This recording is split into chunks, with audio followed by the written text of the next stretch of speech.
Mae mil o bobl yma'n un wrth ymyl y doc. Oh, sorry. Wrth ymyl y doc. You know what to do, get below decks! Erbyn hyn, beth sydd ar ôl? Dyma hanes Catherine, William, Mariana, Jane a'i pobl. Y bobl a deithiodd gyda nhw 7,000 o filltiroedd ar fwrdd llong cliper bach yn 1865. Beth am i ni greu cymunedau Cymreig yn rhywle arall? Rhywle lle fydd yna ddim ymyrraeth gan yr ymfudwyr, lle geith y Cymru byw a siarad ac addoli yn ei iaith ei hunain. CTCTYP Mimosa yw hanes rhai o'r Cymru aeth draw i Batagonia nôl yn 1865.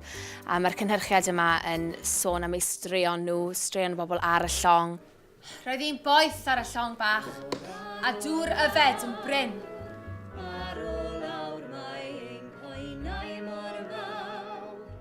Mae'n arbennig i fi oherwydd i fod hi'n stori gwir, felly dyma'r teimladau dyn ni'n trio portreadu, teimladau da a'r galar sydd yn ar y llong, mae e wedi digwydd. Drych am milltir allan ohoni. Cyflein fod dŵr o fend dod i ben. Merch fach i marw. Mae'r gwynt yn y boeth o dan y dec, a'r dioddef yn gweithygu. Mae'r afiechydon yn dod o hyd, mae'r corff yn dechrau methu. You know what to do, get below decks!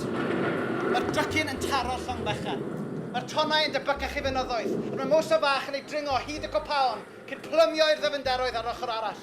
Yna, mae'r capten yn cyrraedd. Pistol yn ei law. While you are on this ship, my word is the law.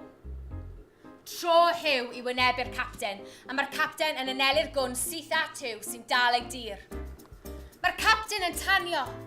Diwrnod 60. Mae'r teithwyr wedi bod ar fwrdd y llong am 9 wythnos. Mae'r awel yn oeri. A William yn cynnig gobaith a ffydd i'w gyd deithwyr. Ac yna, yn 7 o'r gloch y bore, dydd Merched, y 6 ar 20 Orffennaf, a William Jenkins, 45 oed, yn dringo'r mast ac yn gweld... Tir! Tir! Ar y gorwel! Efallai bod yn anodd i ni gredu bod y gymuned fechan hon o'r fath iselder ac anobaith wedi darganfod y nerth mwy rhyfeddol ni nhw eu hunain. Eu bod nhw wedi mynd ymlaen i ddarganfod dŵr glân, i dyfrhau'r tir, i adeiladu capeli, ysgolion ac i dyfu cnydau. I llywodraethu eu hunan. Llwyddasant fyw, siarad, addoli a charu yn yr hen iaith.